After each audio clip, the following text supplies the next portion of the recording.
तो हेलो दोस्तों, हाजिर हैं हम फिर से आपके सामने ऑपरेटिंग सिस्टम के 20 नए क्वेश्चन के साथ। कॉपी कलम लेकर बैठिएगा, जो भी क्वेश्चन नहीं आए उसको नोट आउट कीजिएगा ताकि बाद में आप उसका रिवीजन कर सकें। और कमेंट बॉक्स में जरूर बताइएगा कि आज का आपका कितना क्वेश्चन सही हुआ है।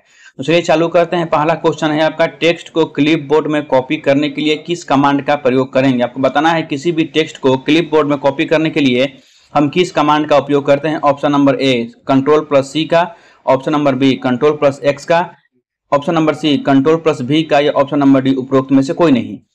तो इस प्रश्न का सही जवाब होगा आपका ऑप्शन नंबर ए Ctrl+C। Ctrl+C से हम क्या करते हैं, किसी भी टेक्स्ट को कॉपी करते हैं। वही Ctrl+X से कट करते हैं और Ctrl+V से पेस्ट करते हैं, आपको याद रखना है। अगला क्वेश्चन है, आप अपनी पर्सनल फाइल रख सकते हैं। आपको बताना है कि आप अपनी पर्सनल फाइल को कहाँ रख सकते हैं। ऑप्शन ए माय फोल्डर में, ऑप्शन बी माय डॉक्यूमेंट में, ऑप्शन सी माय फाइल्स में, या option number D my text में। तो इसका सही आंसर होगा आपका option number be my document. आप कंप्यूटर में देखिएगा तो आपका माय डॉक्यूमेंट नाम का एक फोल्डर बना रहता है, आप उसी में अपना पर्सनल फाइल को रख सकते हैं, या वहीं पर आपका पर्सनल फाइल जो होता है वो सेव होता है। नेक्स्ट क्वेश्चन, निम्नलिखित में से कौन सा ऑपरेटिंग सिस्टम वास्तव में मल्टीटास्किंग को लागू नहीं करता है। निम्नलिखित में से कौन सा ऑपरेटिंग सिस्टम वास्तव में मल्टीटास्किंग को लागू नहीं करता है। Option number A Windows NT, option number B Windows XP, option number C MS-DOS, या ऑप्शन नंबर डी विंडोज 98।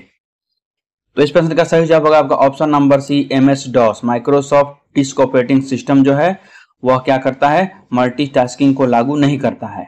अगला क्वेश्चन है, फाइल विकल्प किस टूल बार में होता है। आपको बताना है कि फाइल विकल्प जो होता है वह किस टूल बार में होता है। Option number A tool bar में, option number B title bar में, option number C menu bar में, या option number D scroll bar में। आपको बताना है कि फाइल ऑप्शन जो होता है वह किस टूल बार में होता है। सही आंसर होगा आपका option number C menu bar. File option जो होता है वह मेन्यू बार में होता है। नेक्स्ट क्वेश्चन है, MS-DOS कब तैयार किया गया था। आपको बताना है कि MS-DOS Microsoft disk operating system कब तैयार किया गया था। Option number A 1960, option number B 1970, option number C 1980, या ऑप्शन नंबर डी 1984। तो MS-DOS जो है वह 1984 में तैयार किया गया था, इसलिए इस प्रश्न का सही जवाब होगा ऑप्शन नंबर डी 1984।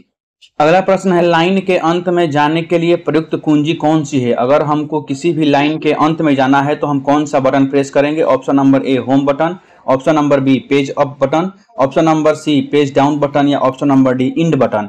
तो किसी भी लाइन के अंत में जाने के लिए हम इंड बटन का यूज करते हैं, इसलिए इस प्रश्न का सही जवाब होगा option number D end. Next question है, कट या कॉपी के बाद टेक्स्ट संग्रहित होता है।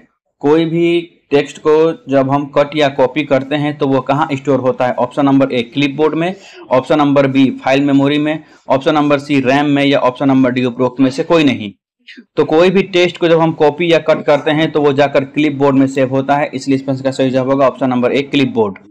अगला प्रश्न है, किसी भी DOS कमांड की अधिकतम लंबाई कितनी हो सकती है। कोई भी हम डिस्क ऑपरेटिंग सिस्टम में जो कमांड देते हैं उसकी अधिकतम लंबाई कितनी हो सकती है। ऑप्शन नंबर ए 127 अक्षर, ऑप्शन नंबर बी 32 अक्षर, ऑप्शन नंबर सी 64 अक्षर, या ऑप्शन नंबर डी उपरोक्त में से कोई नहीं। तो इस प्रश्न का सही जवाब होगा आपका ऑप्शन नंबर ए 127 अक्षर। कोई भी DOS कमांड की अधिकतम लंबाई 127 कैरेक्टर हो सकती है। अगला प्रश्न है, दस्तावेज को सेव करने के लिए कौन सा कमांड प्रयोग करते हैं। आपको बताना है कि किसी भी फाइल को सेव करने के लिए, किसी भी डॉक्यूमेंट को सेव करने के लिए हम कौन सा कमांड यूज करते हैं। Option number A Ctrl+S, option number B Ctrl+Z, option number C Ctrl+V, या ऑप्शन नंबर डी उपरोक्त में से कोई नहीं। तो किसी भी फाइल को या किसी भी डॉक्यूमेंट को सेव करने के लिए हम Ctrl+S का प्रयोग करते हैं, S फॉर सेव। कंट्रोल के साथ S दबाने से हम किसी भी फाइल को, किसी भी डॉक्यूमेंट को सेव कर सकते हैं। Ctrl+Z से जो होता है वो अंडू होता है, Ctrl+V से आपका पेस्ट होता है। तो इस प्रश्न का सही जवाब होगा आपका ऑप्शन नंबर ए Ctrl+S से हम किसी भी दस्तावेज को सेव कर सकते हैं। अगला प्रश्न है, नए नाम सहित नए लोकेशन पर किसी फाइल को सेव करने के लिए प्रयोग होने वाली कमांड है। आपको बताना है कि नया नाम देकर और किसी नए लोकेशन पर सेव करने के लिए हमें कौन सा कमांड उपयोग में लाना चाहिए। Option number A save, option number B save as, option number C save all, या ऑप्शन नंबर डी इनमें से कोई नहीं। तो किसी भी फाइल को नया नाम और नया जगह पर सेव करने के लिए हमें सेव एज का उपयोग करना चाहिए। सेव एज से हम क्या करेंगे, किसी भी फाइल को नए नाम सहित नए लोकेशन पर हम सेव कर सकते हैं, इसलिए इस प्रश्न का सही जवाब होगा आपका option number B save as. अगला प्रश्न है, टेक्स्ट को क्लिपबोर्ड से पेस्ट करने का कमांड है। आपको बताना है किसी भी टेक्स्ट को क्लिपबोर्ड से पेस्ट करने के लिए हम कौन से कमांड का यूज करते हैं। ऑप्शन नंबर ए है control C, option number B है control X, option number C है कंट्रोल भी, या ऑप्शन नंबर डी उपरोक्त में से कोई नहीं। तो क्लिपबोर्ड से किसी भी टेक्स्ट को पेस्ट करने के लिए हम कंट्रोल भी का यूज करते हैं। कंट्रोल भी से पेस्ट होता है, इसलिए इस प्रश्न का सही जवाब होगा ऑप्शन नंबर सी कंट्रोल भी। कंट्रोल सी से कॉपी होता है, कंट्रोल एक्स से कट होता है। नेक्स्ट क्वेश्चन है CHKDS के कमांड का प्रयोग किया जाता है। बताना है कि CHKDS के कमांड का प्रयोग क्यों करते हैं हम। ऑप्शन ए हार्ड डिस्क की खराबी का पता लगाने में, option number B hard disk को रिपेयर करने के लिए, option number C hard disk में फाइल का स्टेटस ज्ञात करने के लिए, या ऑप्शन नंबर डी उपरोक्त सभी कार्यों के लिए। तो CHKDS के कमांड का प्रयोग हम उपरोक्त सभी के लिए करते हैं। हार्ड डिस्क की खराबी का पता लगाने के लिए भी, हार्ड डिस्क को रिपेयर करने के लिए भी, और हार्ड डिस्क में फाइल का स्टेटस याद करने के लिए भी हम करते हैं। इसलिए इस प्रश्न का सही जवाब होगा ऑप्शन नंबर डी उपरोक्त सभी। नेक्स्ट क्वेश्चन है मेन्यू बार होता है। आपको बताना है कि मेन्यू बार कहाँ होता है। ऑप्शन ए टाइटल बार के नीचे, ऑप्शन बी स्टैंडर्ड बार के नीचे, option number C status bar के नीचे, या option number D formatting tool bar के नीचे।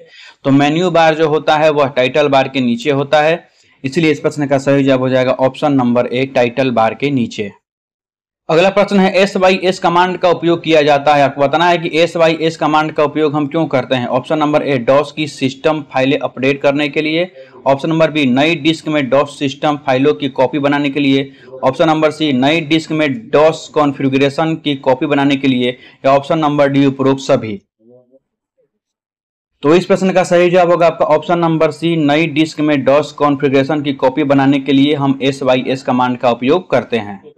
अगला प्रश्न है क्लोज बटन किस बार में होता है। आपको बताना है क्लोज बटन कौन से बार में होता है। Option number A standard tool bar, option number B formatting tool bar, option number C title bar, या ऑप्शन नंबर डी स्टेटस बार।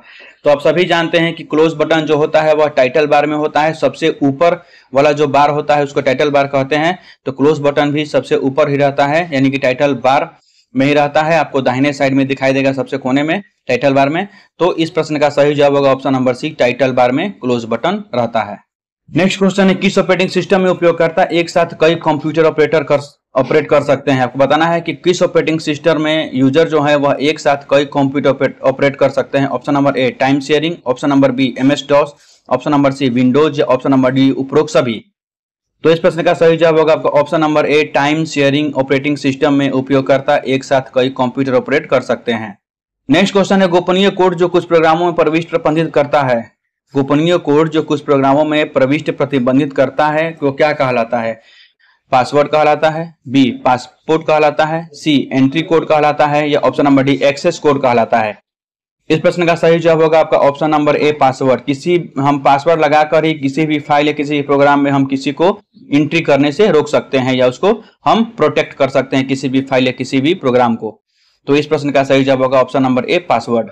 अगला प्रश्न है बूटिंग के समय डॉस किस बैच फाइल का प्रयोग करता है। बूटिंग के समय डॉस डिस्क ऑपरेटिंग सिस्टम किस बैच फाइल का प्रयोग करता है। Option number A auto.bat, option number B config.bat, option number C auto exec.bat, या option number D auto executive.bat।